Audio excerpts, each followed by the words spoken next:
तर पुढची बातमी, जगभरातील विमान सेवेवर सध्या मोठा परिणाम झालेला आहे। मायक्रोसॉफ्टच्या सर्व्हरमध्ये बिघाड झाल्यानं विमान आणि बँकिंग सेवांवर परिणाम झालेला दिसतोय। जगभरातील मोठी विमानतळं ही ठप्प झाली आहेत। 2024 मधलं हे सर्वात मोठं आयटी संकट मानलं जात आहे।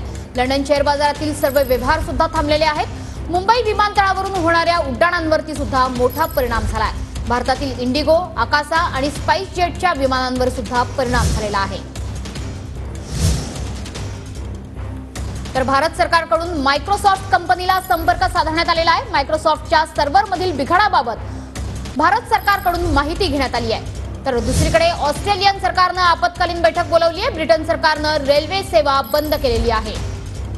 मायक्रोसॉफ्टचं सर्व्हर हे बंद पडले, त्यामुळे जगभरात त्याचे पडसाद परिणाम बघायला मिळत आहेत। इस्रायलच्या बँक सेवांवर सुद्धा मोठा परिणाम झालेला आहे।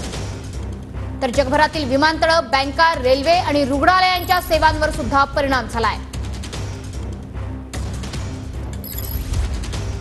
तर 2024 मधलं हे सर्वात मोठं आयटी संकट।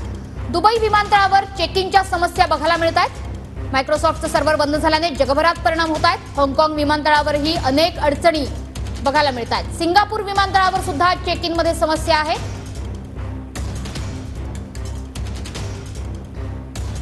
तर स्पेन विमान सेवेवर सुद्धा मोठा परिणाम झालेला आहे। मायक्रोसॉफ्टचं सर्व्हर बंद पडल्याने जगभरात परिणाम बघायला मिळत आहेत। बर्लिन विमानतळावर सुद्धा अनेक समस्या बघायला मिळत आहेत। तर मुंबई विमानतळावर सुद्धा अनेक अडचणी आहेत। चेक इन मध्ये, लँडिंग मध्ये सुद्धा अनेक अडचणी आहेत। ब्रिटन सरकारकडून रेल्वे सेवा ही बंद करण्यात आलेली आहे। इस्रायलच्या बँकिंग सेवांवर सुद्धा मोठा परिणाम झालेला आहे। इंग्लंडमधील रेल्वे कंपन्यांना आउटेजचा सर्वाधिक फटका बसलाय, त्यामुळे रेल्वे सेवा सुद्धा प्रभावित झाली आहे। ब्रिटन, अमेरिका आणि जर्मनीमधले व्यवहार हे ठप्प झालेत।